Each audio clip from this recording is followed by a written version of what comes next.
Holy cow, has this been a long time coming. Just look at it.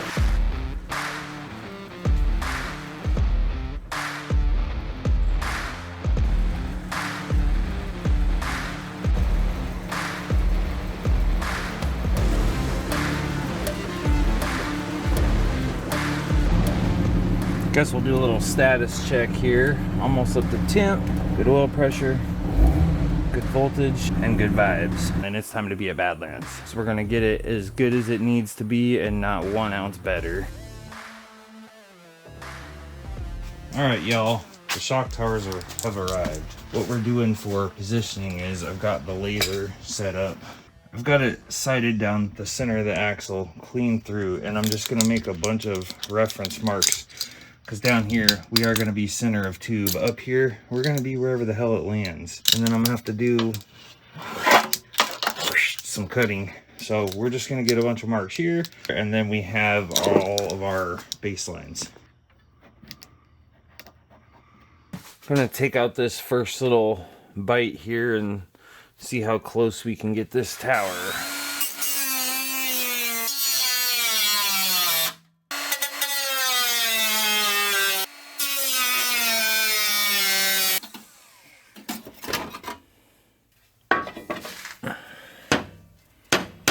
Okay, so now we're heading up there. So on this first one, I was trying to take as little as possible because I didn't want this huge slice through the whole thing, and it wasn't going to hit everywhere, but I quickly realized it was going to be easier to just take the whole thing out.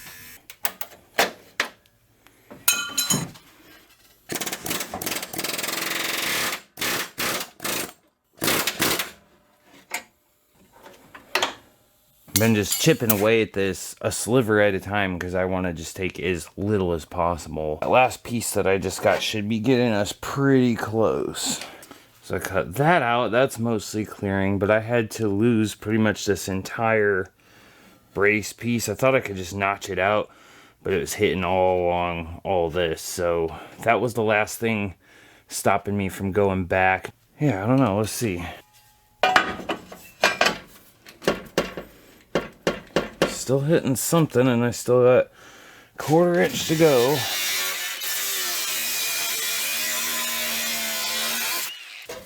Push that in. Oh, Christ's sakes, what are we hitting now? It just keeps getting worse. This shit's getting annoying. Gotta take way more than I wanted to. So this side it sticks out quite a bit farther. You can see it from this side. It sticks out way out here past the frame. And there's pretty much no part of it that's gonna really be saved. So I'm gonna just kind of set this up here, trace it, and just cut the whole damn thing out on this side. And then before long, after we do that, as usual, whenever I weld tabs like this, I put a washer in there just so it doesn't spread in too far. But we gotta weld these tabs to the thing.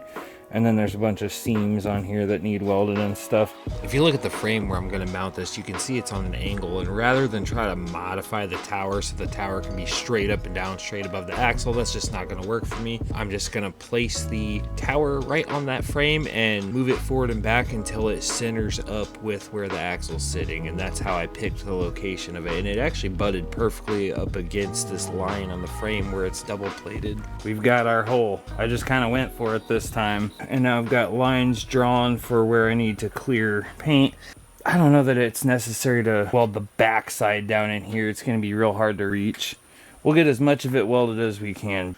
So today's Monday the 22nd. I just posted the last video you were watching about the Astra steering box and stuff. I have this week and this weekend and then the weekdays next week, and then it's time to be at Badlands. I just don't have time to mess around anymore. So we're gonna get it as good as it needs to be and not 1 ounce better.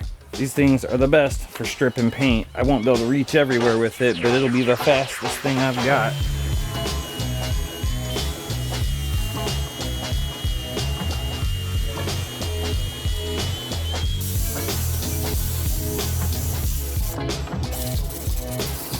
Overall, I'm pretty happy with these Rough Stuff shock towers. I was just a little irritated that it took like 3 weeks or better to get them, but whatever, we got them now.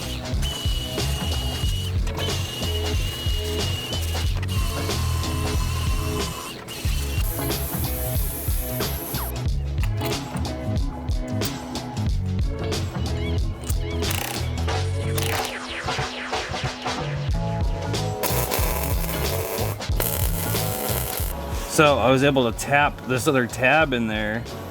Now this will go in there, so I'll leave that there while I weld it, but I don't know how I'll do the second one. I'll have to find another piece of something. I can't exactly weld it with the shock bolted in there because it's kind of in the way.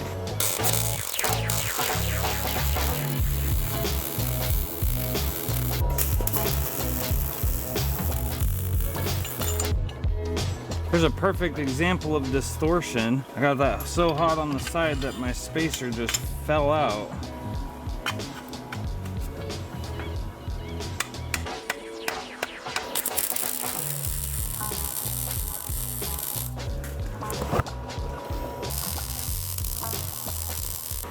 So some tight spots to get into, and now I'm gonna let this cool, do the other one, and then I'll come back and do these outer rungs.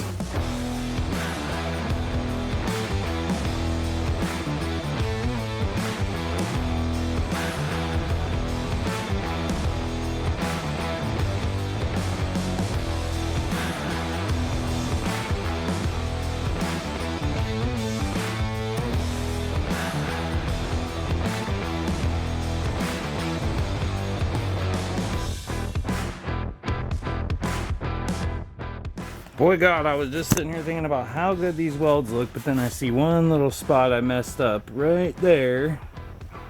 Didn't get the full edge. These suckers are hot though. Been sitting here thinking about this. I know it's kind of dangerous. I'm gonna give them some meaty welds that are in areas that are easy to cut off. Cause I gotta find out if this thing's gonna rub, you know? That's pretty much where it goes.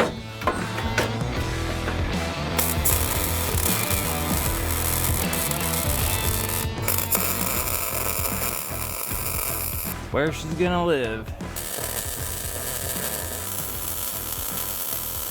So it's gonna be more than tacked in, obviously, but I'm not gonna weld any of up there or up there. It's just gonna be on these verticals where I can easily get a cutoff wheel in there.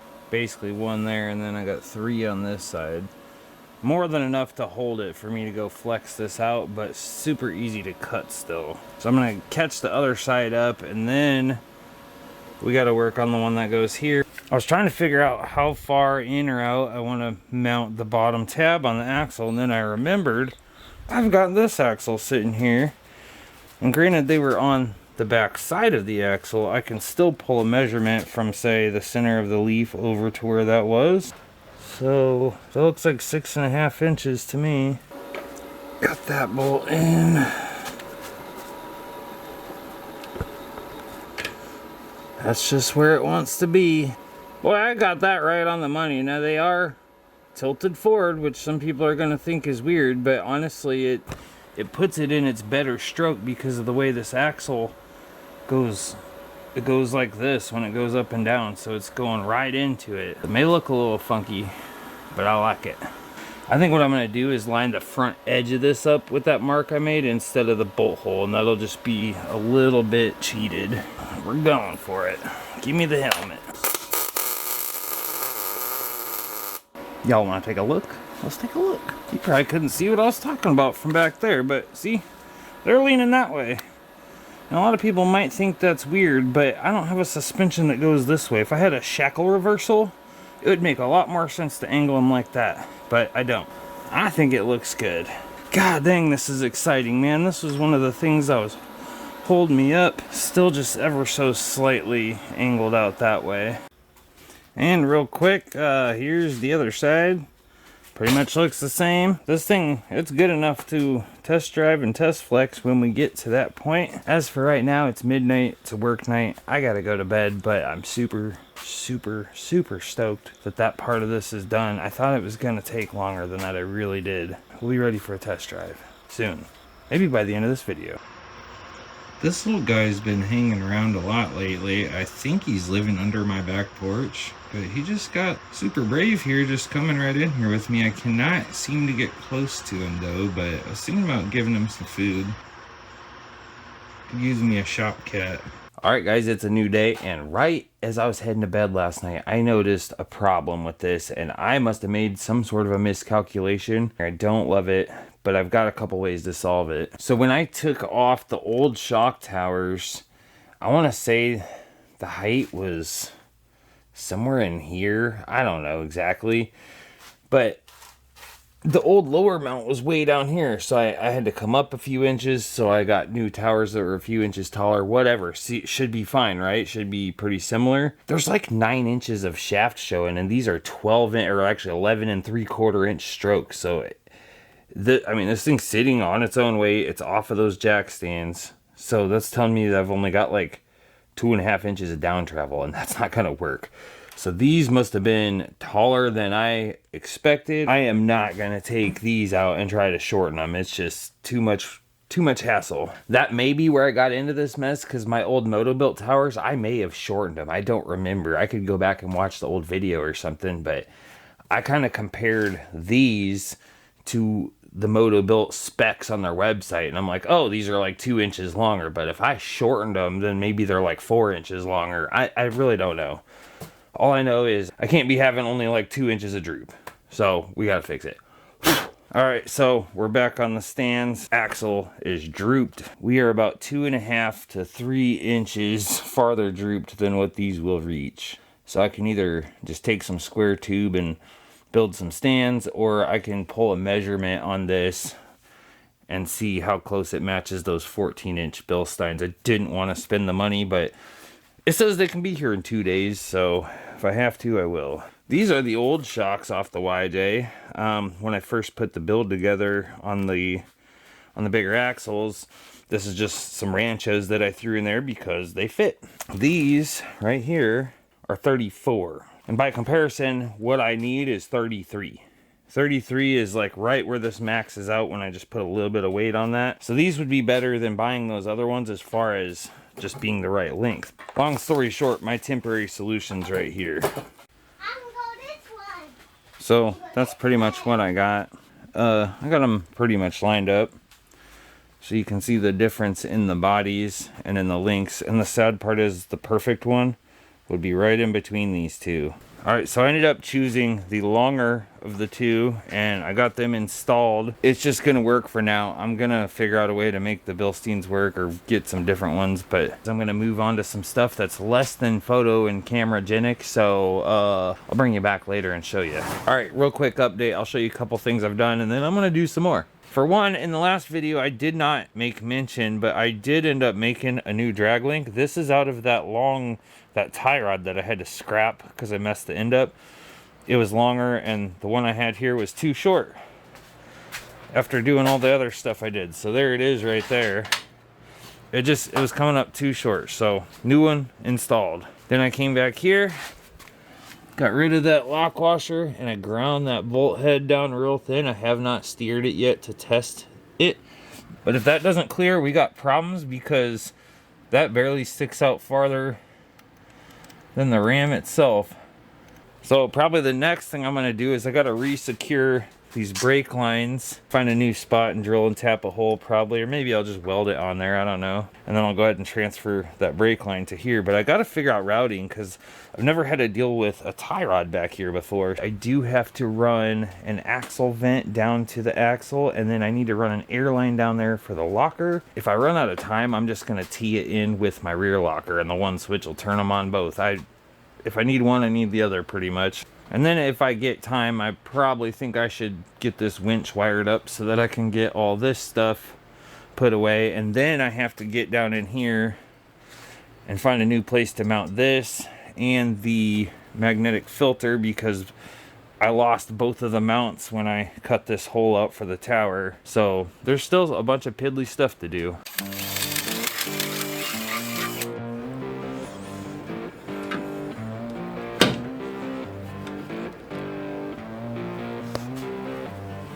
Damn.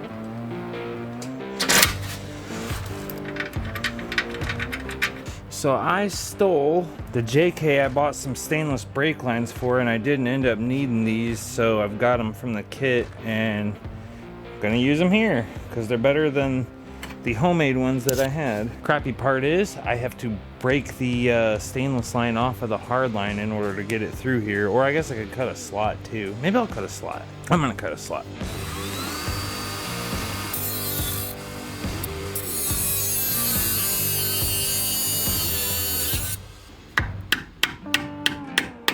Maybe I should use a real bolt instead of a Phillips headed one, but oh, that seems pretty solid to me.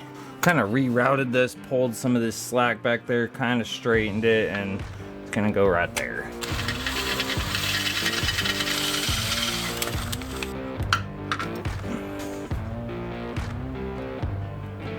Yeah.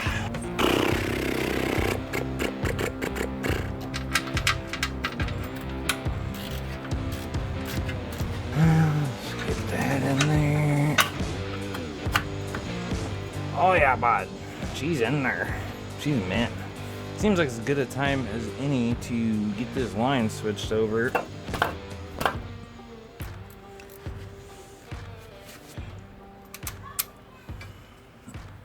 I don't know about you guys. Of all the vehicle fluids, I think I hate brake fluid more than any of them. Hate getting it on me, hate getting it off of me. So I've got it ran that way, and it's just kind of a sharp angle in it. I mean, with it being at droop, it's worse. I don't know if I'm sold on this yet. I would much rather it like point a different way and loop through, but I don't know that I have enough slack for that. Messing with this, and I made that way too high. So instead of trying to run it at that weird angle under this arm, decided to bring it around the outside here. I just don't want it to rub to death on here. Really, the big two things is keep it out of the tire and hopefully keep it out of the steering. This is just all the stupid little crap I was talking about. Is sometimes this stuff takes longer than the big stuff. There's some of it I can skip, and there's some that I can't.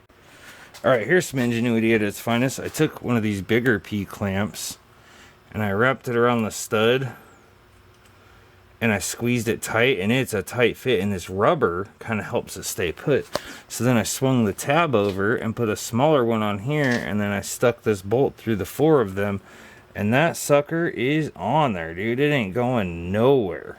Okay, it's a new day. I got a bunch of stuff done last night, but nothing that's like too big. It was just a bunch of little stuff. Filled the diff fluid, because that would have been bad to forget that. I ground that bolt head down on that, so that clears. Then I started working on the winch, and I know it doesn't seem super necessary for this, but I've got it like half spooled. I need to get it wired so I can get this stuff out of the engine bay, and plus I got all these wires everywhere that I cut all the zip ties. Everything had to get off of this fender for me to do this, so now it all has to go back at least somewhat. And one day I'm going to go through and rewire this.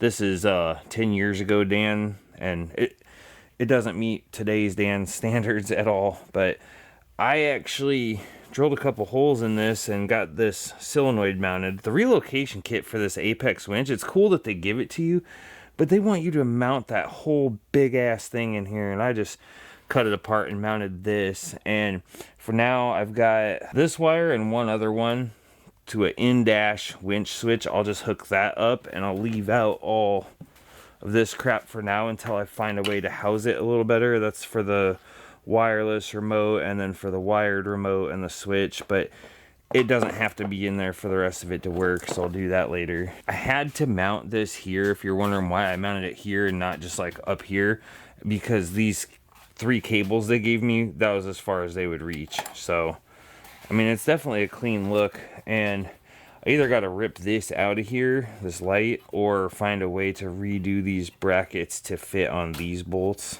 I was out here for almost 8 hours yesterday just working on various things. So I just ran a vent hose and then this hose down here for the locker. It comes with this bushing and then this. Both of them are O-ring sealed. I think I'm going to put the 90 on and come straight up here with it and then run the hose like that somehow.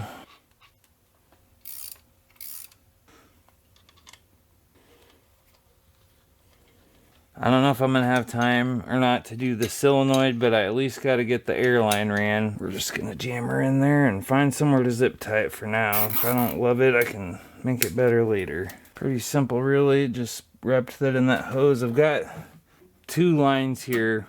One goes to the vent, and I used airline because that was the only swivel fitting I had when I built the truss. I needed a swivel fitting to hook up the vent, so it's just got a push to connect air fitting. That's as far as I've ran that one. And the other one I ran up here, and don't laugh, but I put like a 10 pack of these ATV fuel filters, and I just was able to, a push connect went right onto that, and I figured, you know, this is obviously to keep water from filling up the axle, but keep the dirt and shit out too. Today's Thursday, the 25th. I have 1 week to have this thing on the trailer, because Friday morning is when we're leaving. I was able to get all this winch wiring done. It looks nice under here. I just, I got the trickle charger on the battery. We got to spool this in. Whipped up this bracket real quick for the light. And now this, I'm not the proudest of, but I had to put all this wiring back somehow. This is like a headlight relay harness, and I just kind of put a P-clamp there on the fender and got this all. Everything's hooked up and back where it goes. It's not ideal, but whatever. Took the air filter off and blew that out, and the little breather one. Got my exhaust hooked back up. Brakes have been gravity bled, but I need to get Amber out here to pump the pedals so I can real bleed them. And then I've decided I'm going to get out the welder tonight and just go ahead and burn these in, because let's be honest, if something, they're just where they're going. And if something hits, like the shock, I'm going to have to fix it by moving the bottom in or something. There's nothing else I can do with these, short of like chopping these lower legs off and then trying to scooch the whole thing back and all that. And I'm just not all about that life. It's just going to work or it's going to rub, and I just don't care. But I have the one big project looming still, and that's the hoses for the hydro assist. And that's what I'm going to get down here. I'm going to try to figure it out. And since I have this thing at full droop still, I can take what I got and see if it's going to be long enough. So I'm trying to figure out what to do with these hoses, and I just can't find a good way to get them down here, because they just won't fit through any of these gaps. The only option I have is to drill a hole like straight through the truss, and then they may come up a little short by the time they go down lower, come through and twist off to these fittings. So this is my thought. I'm at full droop right now. There's 13 inches of shaft showing, and I have 13 inches from this frame to like the surface of this ram, or even to the top of this. If I flip these over, the bung and the fitting is about 1.5 inches, so that would give me 11.5, and it's like right below the edge of the frame, right? Maybe by the time I got to that much travel, my tire would be like blowing into here, and that's all I got. Long story short, I'm thinking about just flipping this ram back over and putting these on here right like that. And there's plenty of room to where I can even zip tie these up like right there, because they won't need any more than this. This is max, right? So I'll tie up what I can. So I think if I just flip it back, hook it up, drive it to work, and then flex it out, and just have somebody standing there watching and seeing how close it gets compared to when my natural bump stops come in, you know? Man, I ain't got time for this shit. It's just got to get through one weekend without self-destructing. And I guess the good news is that if it does self-destruct, I've got these caps, and these caps can go on the steering box. I can just pull the hoses off and not have hydro assist. You know, I just realized something kind of stupid. I just flipped these, and if I turn this forward to where it's not pointing at me no more, it clears the frame. It was just the end of it that was gonna hit. It clears right there, and when this side stuffs up, the axle twists this way, it should actually kind of come up on an arc this way and just miss it. So I think we're gonna be good like this, man. So if I just back that off, then I can turn that, and then they get quite a bit closer together, and I can put that hose wrap stuff on it. I honestly don't give a shit if it rubs the steering, because I have this stuff, and it'll take forever for it to rub through that. Boy golly, I might have just overthought this into oblivion.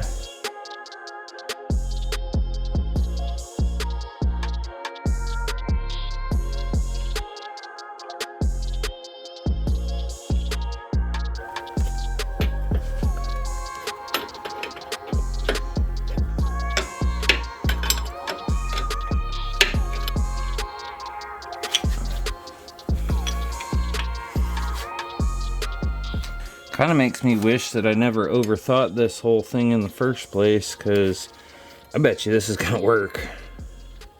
You'll notice I didn't tighten these clamps, and I didn't tighten this bolt. There's two things I have to do before I can do either of those. One, this literally just got eyeball aligned off the rotors, so I either need to put the tires on or get some angle iron and do the whole toe in thing and then relock these down. And then two, I need to figure out which way, if I got the hoses hooked up right or if I got to flip them. Because you don't want to just start it and try to steer, because one will try to go right, one will try to go to left, and it'll be bad day. Because I honestly can never remember which port is which up there, and I don't know if they're flipped, because this is the Astro box, so I don't want to gamble on it. Just freaking going for it. Okay, I had to put the battery charger on. I had the trickle charger on since last night, but running that winch in was about all it had. So, charger's on, fluid's filled. I steered it back and forth about 10 times, but there's an airlock, so it needs the pump to run. So what I did was unplug the ignition coil just so it won't start, and was gonna crank it over. Or not. And on that note, I'm going to bed, because it's like 11:30 and I'm tired. Alright, I'll let it charge overnight. Let's try this again.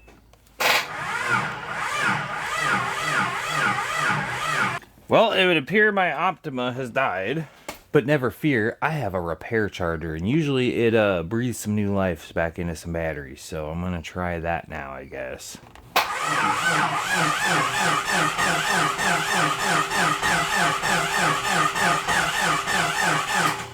Bullshit. Bullshit, I tell you. Just threw the meter on there. It's only at 11.6, so that kind of explains that. So I don't know if I got a dead cell or if it just needs the repair charge. Get back in there. Cheap little Amazon jobber, but it has this repair mode on it that does like pulse charging. It takes like 8 hours, but I've had it revive car batteries that were 100% wouldn't take a charge, so it's worth a shot. So I am gonna fire up the welder and weld those shock towers, but I don't want to weld on it while there's a pulse charger going on it. So I think what I'm going to do is pull this back off of here, unhook the ground, do my welding, and then I'm going to get out a jump pack and just try to spin it over that way.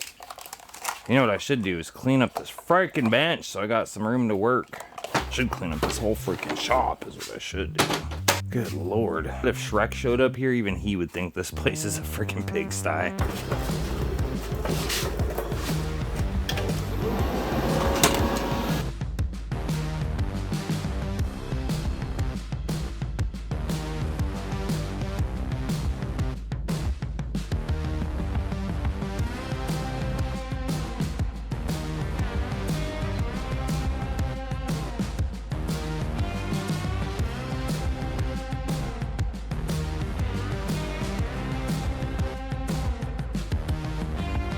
I want you to look at this clearance here. Now, I just steered this to lock. I do not have the stop set. I took them out to see how much we're getting out of the pitman arm because I am back on our own weight, right?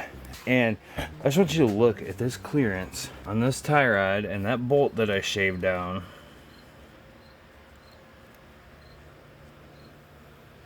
I mean, do you see how slim of a margin that is? I will say that's some pretty impressive steering angle if I actually end up with that much. It's got to be close to 35. So if I just take this and hold it straight on this fender and then sight my eyes down and line it up with that brake rotor, got any guesses? 38 degrees. That's pretty freaking wild for something like this. And the RCVs will allow that to happen. So we found our redneck alignment tools here. Oh, you dick. Stay on there. We're only a 1/4 inch toe in. That's not bad for just eyeballing off the rotors. This is kind of backwards from normal because it's on the back instead of the front. Normally if you were toe in, you'd make it longer, but because we're on the back, I actually have to make it shorter to move the front out. Well, the old repair charge didn't work, so we're going for jump pack.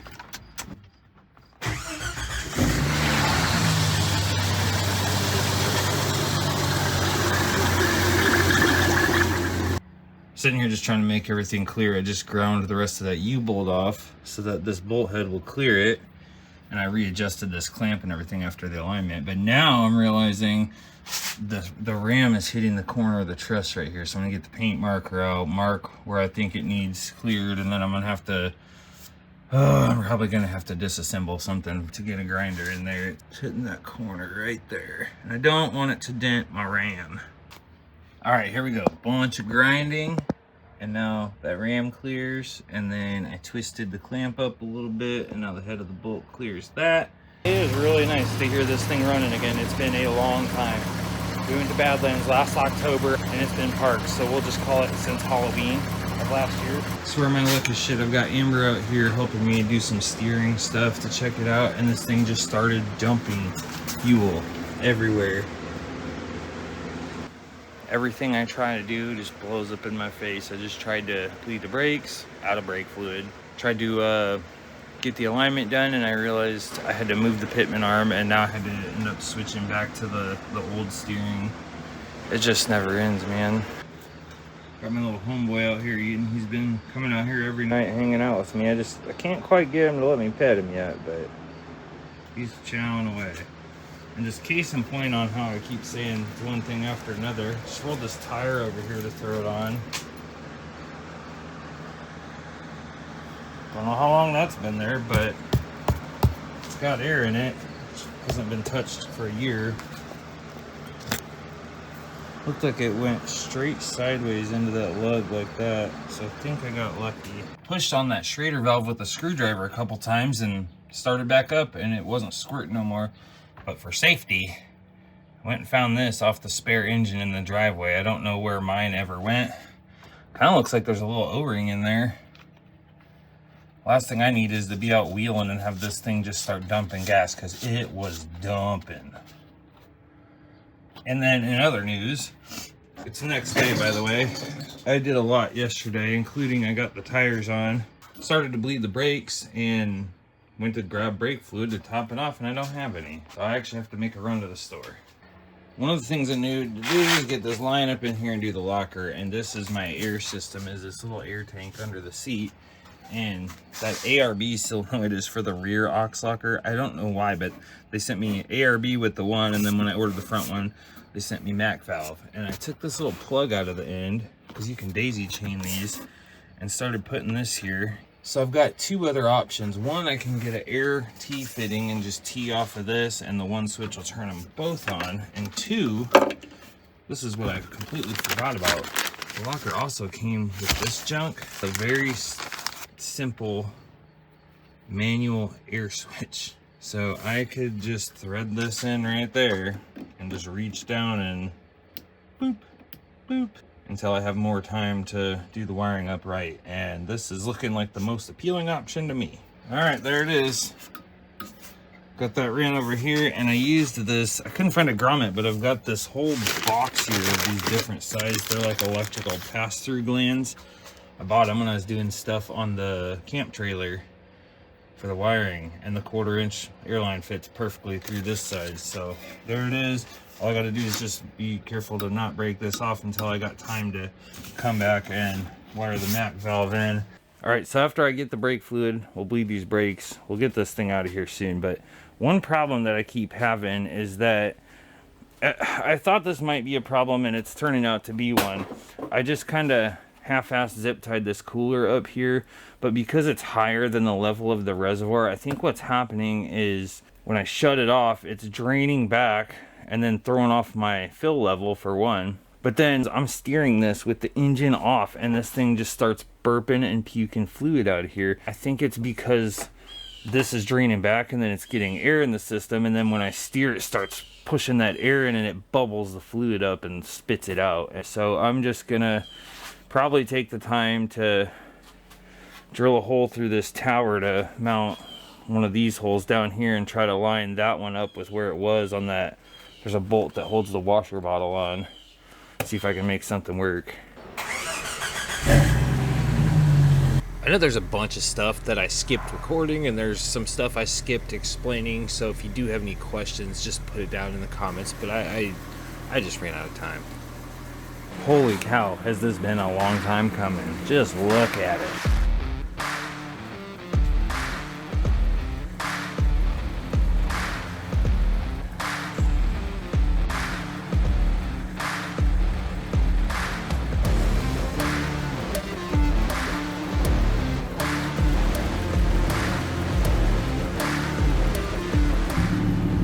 Guess we'll do a little status check here. Almost up to temp. Got about a quarter tank. If you know anything about YJ gauges, you know what I'm talking about. Ooh, we better set the clock. Good oil pressure, good voltage, and good vibes. Holy crap, is this window dirty. Steering remarkably feels way lighter than it did on the Dana 44. And it doesn't quite self-return, but whatever. Oh man, it feels good to be back in this thing. You guys have no idea how many times I've wanted to just hop in this thing and take a ride, and I haven't been able to, and this is just killer. I'll get her going straight here and then just let go of the wheel, and it just slowly starts drifting left.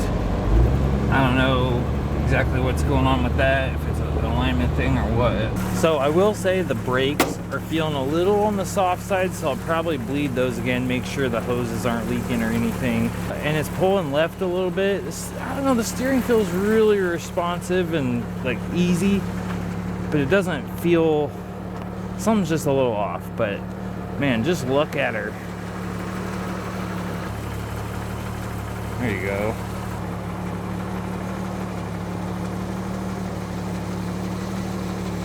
So I need to do a little bit of a burn-in on the brakes. I always do that when I got new pads and rotors. I'm going to slowly increase the speed. I didn't really do a bolt and nut check either. Rather not be in a lot of traffic. Well, we're back home, and the drive went pretty well. I am getting warm. I mean, it's fine right now, but I had to turn the heater on twice because I was up to that line right there, which is like 230 or something, or 220, I don't know. I believe my battery has a dead cell, and even like if you look at my voltage, it's just like all over the place. And it's not just that gauge, it's this one too. So I don't know if that's just because of the problem the battery's having, or, you know, if I'm having an alternator problem or not. This thing is very twitchy. I got it up to 60, and it actually feels better at speed than it does slow. Like 0 to like 30, it's like real wandery and twitchy, and then it kind of like hunts to the right when you hit the brakes. I think it kind of did that before too, and that could be something in the rear brakes. You know, this whole pulling to the left thing could be that I didn't get those leaf spring mounts right, and if they're out of square, you know, it could just be pulling one way, and when I hit the brakes it like corrects it. So yeah, I don't know.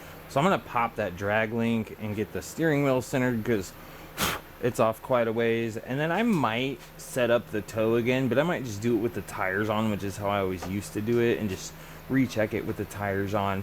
The way it's wandering, it almost acts like I'm toe out or like 0 toe, and I've had that problem in the past where I had to have like 3/16 toe in. If you adjust the wheel a little to the right, then it just stays going right, and then when you counter it to straighten out, then you just stay going left, and it never seems to want to self-center. So I'm thinking I might just need a little bit more toe in. Well, we don't have an RTI ramp here at work, but we do have this hill, and about as far as I can get it without the front tires starting to go up too. We do have a forklift, but I've already spotted a problem. I don't think it's going to be a problem on this side. It's actually a double problem. First of all, this is hitting the ramp, so I have to either like turn this bit to go at an angle or just re-drill this over. And number two, you see, normally I get up into these fenders, but I'm almost out of shock already. Which I guess that's a good thing, I won't tear my fenders up, but I knew these shocks were a little too long and the other ones were a little too short. It is what it is. All in all, I'm pretty stoked with this. I always appreciate you guys watching my videos. I know this one was super freaking random, but we got it. It's going to Badlands, and I'll see you there. Thanks for stopping. Hold on.